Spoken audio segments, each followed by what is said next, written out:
校長、各位老師、各位同學，大家好，我係6D 班嘅杜心如。我係6D 班嘅陳其俊。今日我哋要介紹一項充滿魅力嘅中國傳統藝術皮影戲。皮影戲唔單止係一種表演藝術，佢更係中國文化嘅非遺瑰寶。皮影戲嘅歷史可以追溯到2000幾年前嘅漢朝，佢被人稱為影子戲、燈形戲、皮猴戲。最初人類用皮影嚟娛樂，相當於我哋而家睇嘅動畫節目咁。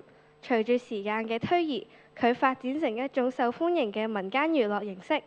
到咗唐宋時期，皮影戲更係流行於各地。冇錯，而且每個地區嘅皮影戲風格都唔同。杜同學，你知唔知道皮影戲嘅偶係用咩材料製作㗎？梗係知道，皮影偶係主要係用牛皮、羊皮同埋豬皮製作嘅，因為呢啲皮膚唔單止柔韌，而且好耐用。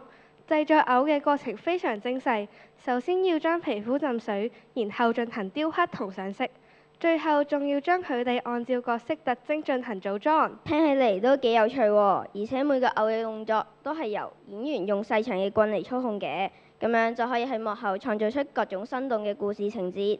聽講紅馬嘅5年級同學已經學習緊製作皮影偶，呢種學習正正傳承緊中國皮影戲藝術文化。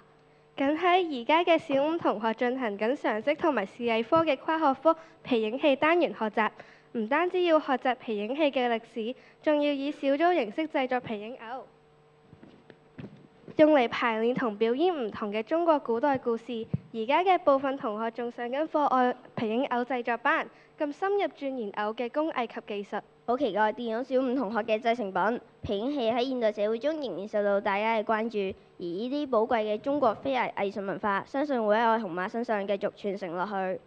今日嘅介紹就到呢度，多謝大家。